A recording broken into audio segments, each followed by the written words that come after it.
554 gitu ya. Kalau kita default baru buka laman kerja di MS Word ya, standarnya adalah ini. Nah, kemudian ada orientasi di sini. Ada orientation, kita bisa portrait maupun landscape gitu ya. Kalau landscape ya tampilannya landscape. Nah, biasanya dari sini ya, kita lihat. Nah, ini tampilannya landscape. Kalau gini kita tampilannya adalah portrait ya. Oke. Defaultnya pun juga sama. Jadi baru pertama kali kita masuk, defaultnya sudah ada tersetting oleh MS Word. Nah, kita juga bisa masuk ke page setup gitu ya. Jadi nanti ketika Anda penulisan tugas akhir skripsi itu biasanya sudah ada ketentuan jaraknya ya.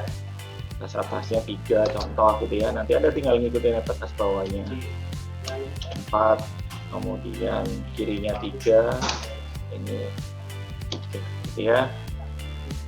Oke. 4, ini 3, ini ya, ini contoh. Jadi saya memberikan batas atasnya 4, batas kiri bawah kanannya adalah 3. Saya klik enter. Anda lihat dampak perubahannya. Jadi dampak perubahannya, nah ini jadi 3, 0 sampai 3 cm ya. Ini 3, 16, 17, 18 ya. Kemudian 0, 1, 2, 3, 4. Karena batas atasnya tadi adalah 4 cm seperti itu. Ya, itu adalah dalam penataan page setup. Jadi nanti biasanya ketika Anda penulisan makalah, biasanya nanti sudah ada ketentuan berapa batas atas, bawah, kanan, dan kiri seperti itu. Oke, kemudian kita masuk lagi di layout. Nah, ini pengaturan papernya juga sama. Jadi nanti ditentukan papernya menggunakan apa, A4, legal, atau penggunaan letter seperti itu. Gitu ya. Nah, ini bisa seperti ini F4 dan A4 biasanya seperti itu. Nah, kemudian ada pilihan apply to. Apply to itu ya full dokumen, itu berarti semuanya. Jadi ada page 1, page 2, kalau Anda punya 10 page, kalau full dokumen berarti adalah secara keseluruhan seperti itu. Oke, saya klik OK. Oke, gitu ya. Jadi penataan dokumen untuk yang format insya Allah sudah bisa, gitu ya. Nah, kemudian saya lanjutkan. Saya buat halaman cover, ini contoh gitu ya. Halaman cover, kemudian saya kontrol enter untuk page kedua. Ini adalah daftar isi ya. Kemudian ini adalah bab 1 dan bab 2 ini ya. Ini ya, saya punya halaman cover, daftar isi, bab 1 dan bab 2 gitu ya. Oke. Nah, setelah itu biasanya kalau kita buat dalam pembuatan makalah, proposal, atau dalam pembuatan laporan-laporan yang menggunakan MS Word gitu ya. Nah, kita biasanya pembuatan ada nomor halaman seperti itu gitu ya. Jadi kalau kita lihat di sini, ya apa caranya membuat nomor halaman ya? Kita bisa gunakan namanya adalah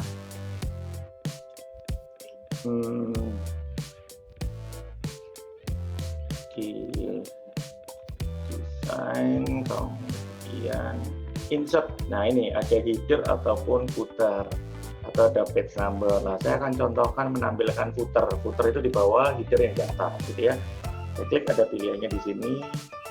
Yang mana ya? Kita coba ini ya. Klik di sini. Ya, sudah ada namanya Riyadi Yutanto. Ini nama komputer saya gitu ya. Nah, dia sudah muncul semua gitu ya.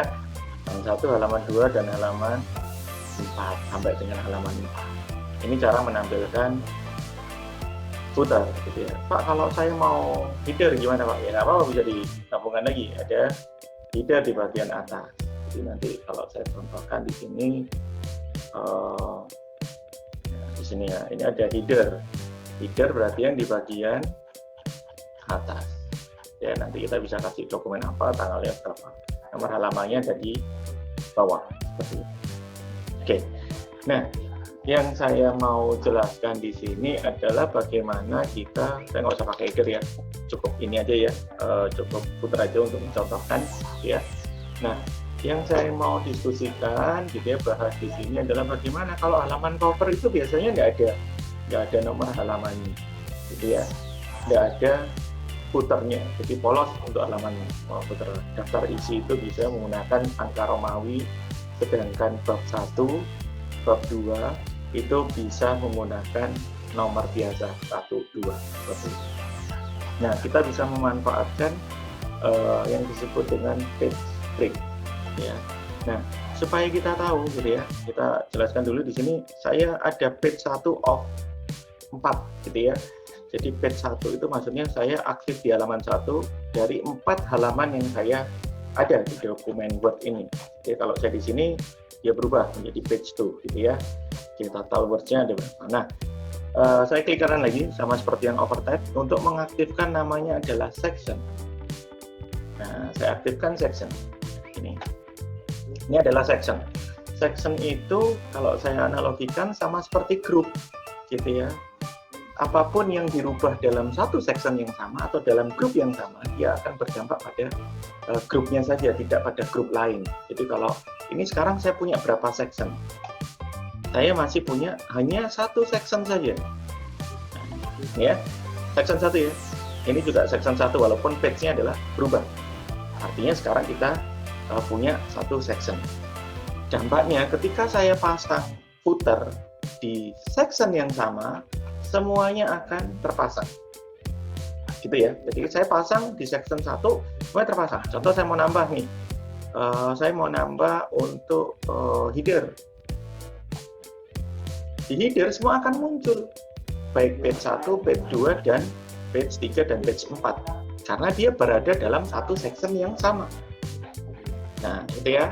Paham ya, section ya. Nah, sekarang bagaimana kalau saya mau menghapus footer? Coba, ini saya nggak mau pakai di section 1, page 1, ini nggak perlu karena halaman cover. Saya hapus aja. Saya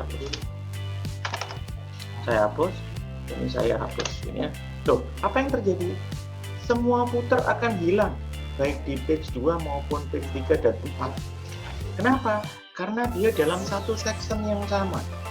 Sehingga dia akan terhapus. Ya, jadi penjelasan saya adalah section itu seperti grup. Apa yang kita lakukan pada section yang sama akan berdampak semua pada page yang di dalamnya.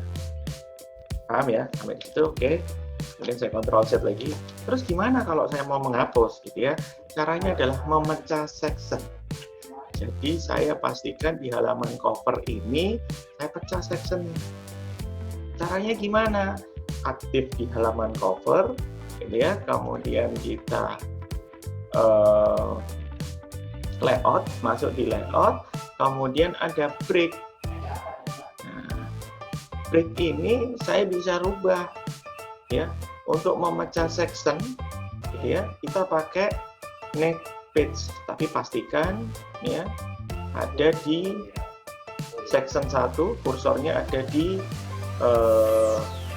paling bawah dari ketikan saya, ya. Jadi kita klik next page. Sudah ada di sini section 1 dan di sini adalah section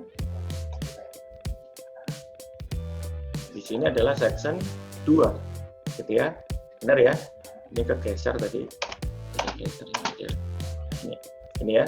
Naik lagi agak kegeser karena tadi ada next page gitu ya, bisa saya backspace. Nah, ini sekarang adalah section 1 dan ini adalah section 2. Ini section berapa? Oh, ini masih section 2 karena kita next page. Jadi mengcutnya ini dengan satu section. Pak, kalau berarti page 1 sekarang adalah ikut section 1, page 2, 3, 4 ikut di section 2. Oke. Nah, sekarang kita coba hapus gitu ya. Nah, kita hapus ya. Loh, kenapa kok masih terhapus lagi gitu ya? Ya, karena di footer ini antar section masih terhubung. Caranya gimana langkah keduanya gitu ya? Saya aktif lagi di sini kursornya di daftar isi ini ya. Saya pastikan di daftar isi.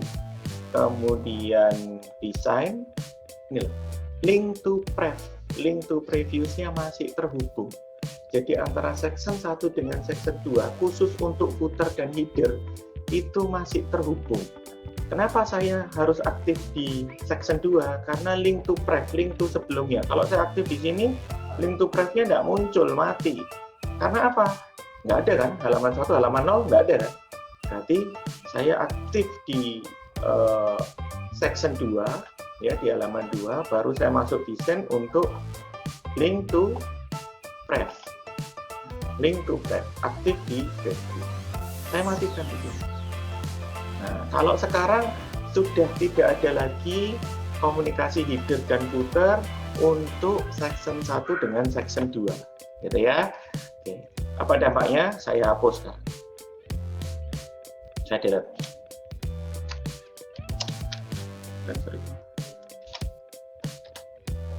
Apa yang terjadi? Nggak terhapus, gitu ya. Tidak terhapus. Betul ya, gitu ya. Nah, ini halaman cover, ya sudah, di halaman cover.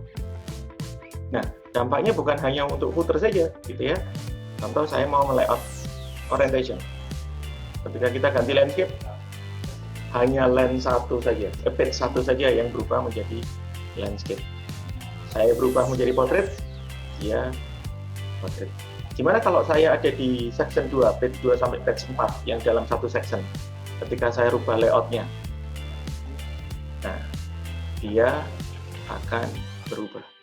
Tapi section 1, karena page 1 ikut section 1, dia tidak berubah. Oke. Kecuali untuk yang tadi saya sampaikan, footer. Kalau footer harus ada link to pref-nya, harus dihapus terlebih dahulu. Oke. Oke, sekarang kita setup, ya. Saya maunya daftar isi ini menggunakan Romawi, Pak. Kemudian bab 1 ini halaman 1. Bentar, saya besarkan supaya kelihatan halamannya, gitu ya. Ya, saya maunya daftar isi itu angka Romawi 1, kemudian bab 1 halaman 1, kemudian bab 2 halaman 2. Caranya gimana, gitu ya? Kalau saya rubah ini apa yang terjadi? Saya format dulu deh ini. Saya klik, kemudian saya masuk di insert, saya pilih page number, format page number-nya saya rubah menjadi angka Romawi. Saya klik, oke. Apa yang terjadi? Di daftar isi sudah benar angka Romawi. Bab 1, Romawi 2. Kemudian bab 2, Romawi 3. Saya nggak mau formatnya seperti itu. Gitu ya. Saya maunya daftar isi Romawi 1, bab 1, halaman 1. Nah, berarti kita harus melakukan section next page lagi. Seperti itu. Oke. Jadi kita harus buat section baru lagi di section 3. Gitu ya. Nah, masuk di layout, aktif di daftar isi, section 2 ini ya. Kemudian saya break next page. Nah, sudah. Berarti sekarang section 3, page 3 gitu ya. Ini agak bergeser, Anda del atau backspace saja untuk menarik naik tulisan bab 1-nya. Oke, page 3 mana ya? Ini ya, saya backspace saja. Ya, supaya dia naik ke sini. Nah, bentar ya. Section 3, page 3. Oke. Ini ya, daftar isi bab 1, bab 2. Nah, ini kita harus ganti di sini. Nah, harus diputuskan dulu kan, karena di sini masih menggunakan daftar isinya masih menggunakan angka Romawi. Saya putuskan dulu link to pref-nya, aktif di bab 1, kemudian double klik di sini, gitu ya. Nah, ini same as pref-nya masih aktif. Saya masuk desain, kemudian link to pref-nya saya putus. Nah, sudah hilang, ya kan? Artinya begitu saya kembali ke sini, ya kan, di format, di layout, insert format, ya, dia sudah benar Romawi 1. Kemudian yang di sini gimana? Nah, ini harus saya format. Ini harus saya format ke page number format angka Romawi 1. Angka biasa 1. Oke. Gitu ya. Oke, jadi gitu ya. Ini sudah bisa halaman 1, halaman 2. Sedangkan ini adalah angka Romawi. Ya. ini halaman covernya nggak ada footernya. Oke.